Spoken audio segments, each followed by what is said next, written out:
Bonjour et bienvenue dans cette nouvelle vidéo YouTube dans laquelle je vais répondre à un commentaire et une question qui me demandait quelles sont mes meilleures routines actuellement qui me permettent de pouvoir avancer dans ma vie. En effet, comme vous avez pu le remarquer depuis ces 6 derniers mois, j'ai une routine et une vie énormément passionnante.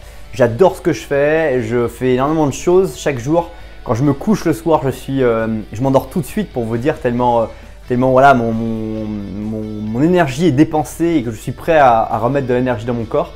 Et je vais partager avec vous mes meilleures routines, celles qui me font le plus avancer et qui me permettent de vraiment me sentir dans la réalité de ce que je vis finalement. Ce qu'il faut déjà savoir, c'est que mes routines me permettent de vraiment avancer vers ce que je veux. Et c'est vraiment quelque chose d'important. Donc chaque jour, j'avance vers ce que je veux via ces routines et c'est ce que je vous invite d'ailleurs à faire. C'est pas de copier les routines parce que voilà, elles sont inspirantes et peut-être que vous avez envie de les faire. C'est simplement de choisir des routines qui vont vous permettre d'avancer chaque jour vers vos objectifs. Et trop souvent, on va chercher des routines qui ne sont pas propres à soi et qui ne sont pas propres à ses objectifs et qui finalement sont contre-productifs parce qu'à un moment donné, vous avez perdu du temps sur des choses qui n'étaient pas pour vous. Et aussi, avant de rentrer dans le vif du sujet, gardez en tête qu'une routine, ce n'est pas fait pour être finalement réalisé toute une vie entière. Une routine, c'est fait pour qu'à un moment donné, sur une strate de votre vie, un avancement donné, vous puissiez progresser, vous donner de la rigueur. Et donc, c'est sur un cycle. Également, ce qui est pas intéressant dans les routines, c'est de faire des cycles qui soient sur 2, 4, 6 mois, peut-être voire 1 an. Et d'ailleurs, après, de faire une petite césure pour emmagasiner, réfléchir à tout ce qui s'est fait. Voilà, donc ces routines-là, c'est bien d'être régulier, mais il faut aussi des moments de calme. Et donc, ne pensez pas que vous allez faire une routine jusqu'à votre mort finalement. Mais il faut que vous pensiez qu'une routine, c'est un cycle. Oui, c'est tous les jours, mais c'est pendant un cycle qui permettra de faire avancer un de vos objectifs. Donc, la première routine que j'utilise quotidiennement est celle de me coucher tous les soirs à 21 h. Évidemment, le week-end, je suis moins restrictif, le vendredi et le samedi soir. Par contre, du dimanche soir au jeudi soir, je me couche à 21 h pour pouvoir faire le plein d'énergie et surtout parce que vous allez voir que ma deuxième routine est extrêmement importante par rapport à cette heure. En effet, la deuxième routine, c'est que je me lève tous les matins à 5 h du matin. Donc j'ai besoin de 8 heures de sommeil, ce qui fait que se coucher à 21 h, c'est parfait. Le réveil à 5 h est parfait puisque dès que je vais me réveiller à 5 h, je vais pouvoir faire plein d'activités avec le pic d'énergie que vous puissiez avoir dans votre vie. Même si ce n'est pas du matin, si vous commencez à vous lever très tôt, vous allez vous rendre compte que finalement votre énergie est disponible tout de suite et que vous puissiez vraiment, si en plus vous savez vers quoi vous voulez travailler, vers quoi vous voulez tendre, vous allez mettre votre énergie tout de suite à contribution pour avancer vers vos objectifs, vers vos rêves finalement. Ensuite, un des objectifs qui me tient à cœur et qui me fait vraiment beaucoup de bien, c'est dès la première chose que je fais le matin après avoir bu un grand verre d'eau, c'est de faire 50 XP, c'est 50 expériences finalement sur l'application Duolingo en espagnol.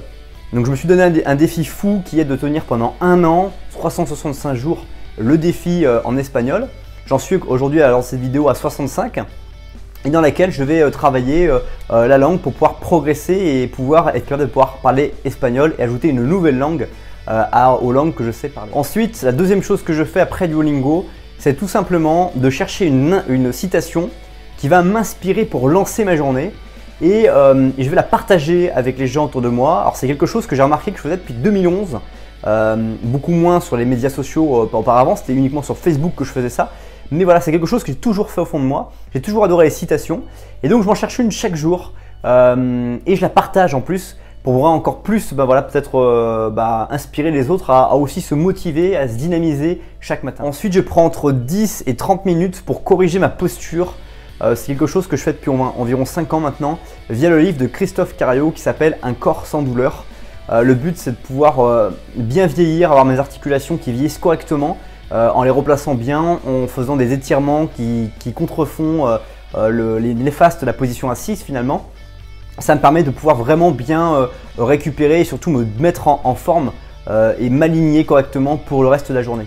Ensuite, comme vous avez pu le voir en ce moment, l'un de mes objectifs, c'est de construire un blog qui soit extrêmement riche, qui me permette de pouvoir accueillir de nombreuses personnes quotidiennement et qui permettent vraiment de permettre à ces personnes d'avancer dans leur vie tout en moi me posant des questions sur ce que j'ai vécu ou ce que je vis pour le partager avec les autres et que ça puisse faire avancer les choses finalement. Et donc je suis une formation qui s'appelle blogueur professionnel et dans cette formation j'ai des cours tout simplement tous les matins que je suis et que j'applique naturellement parce que c'est un format de cours qui est sous la format méthode IKEA.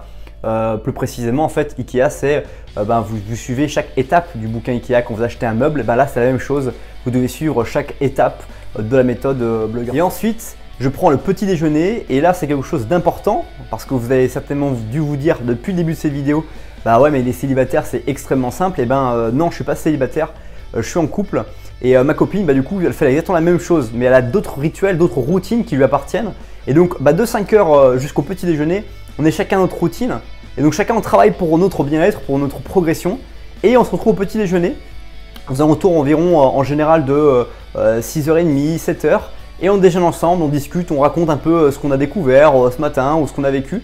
Et c'est très très intéressant parce qu'on est vraiment disponible à notre relation à ce moment-là. On n'est pas juste, on n'aime pas juste de se réveiller, on est déjà réveillé depuis un petit moment. Et donc on est très énergique, on peut parler de plein de choses et on se motive encore plus pour débuter cette nouvelle journée. Ensuite, l'une des routines que j'affectionne particulièrement, c'est en fin de journée, c'est de lire 30 pages d'un livre que j'aime bien ou que j'ai acheté parce que j'aimais bien. Actuellement, je suis en train de lire un livre anglais du motivateur, d'une personne influente qui s'appelle Les Brown. Le livre s'appelle It's Not Over Until You Win. Tout simplement, ce n'est pas fini jusqu'à que tu gagnes, que tu réussisses finalement. Et du coup, à 30 pages par jour, ça vous permet de pouvoir acquérir de l'expérience, de mémoriser des choses, de nouvelles choses et d'apprendre finalement de nouvelles choses. Donc, je lis principalement 30 pages d'un livre de non-fiction pour pouvoir accumuler de nouvelles expériences. Et par ailleurs, quand je lis ces 30 pages, à la fin de cette lecture, je prends soin d'écrire finalement sur un cahier les idées fondamentales que j'ai retenues ou les situations dans lesquelles je me suis retrouvé et comment je les avais vécues. C'est en fait finalement que je fais une externalisation de ma personnalité via la lecture, ce qui m'a inspiré, permettre de pouvoir des fois évacuer, vous savez, vos pensées via une écriture. L'une de mes autres routines, c'est de chercher 1 à 3 vidéos dans la journée, en fin de journée plutôt, dans laquelle je vais regarder une vidéo en comment, j'appelle ça. C'est-à-dire par exemple comment tourner une vidéo YouTube ou comment réussir à faire du sport en 10 minutes. Et je vais noter les informations que j'ai retenues de cette vidéo, de ce que j'ai apprécié, de ce que je vais essayer d'appliquer, et ce que je vais appliquer quand. Qu'est-ce que je ne suis pas encore prêt à appliquer? Bref, je vais me poser des questions tout en notant précisément ce que j'ai vécu. Voilà, cette vidéo est relativement longue, mais aujourd'hui, elle répond à cette question. Quelles sont mes meilleures routines? Aujourd'hui, ce sont mes meilleures routines. Il y en a eu d'autres par le passé. Et il y en aura bien d'autres dans le futur, puisque il reste beaucoup plus de temps à vivre, je l'espère, que de temps passé. Et voilà, je vous invite à vraiment essayer des routines, de trouver vos routines, éventuellement d'essayer une des routines que j'ai proposées dans cette vidéo, voire plusieurs si vous êtes motivé. Et puis me dire ce que vous en pensez, tout simplement en laissant un commentaire en bas de la vidéo. Et pourquoi pas partager à vos amis, connaissances cette vidéo et cet article pour pouvoir peut-être leur donner une routine pour atteindre leurs propres objectifs. En attendant, je vous souhaite une très bonne suite de journée et je vous dis à très vite pour une nouvelle vidéo.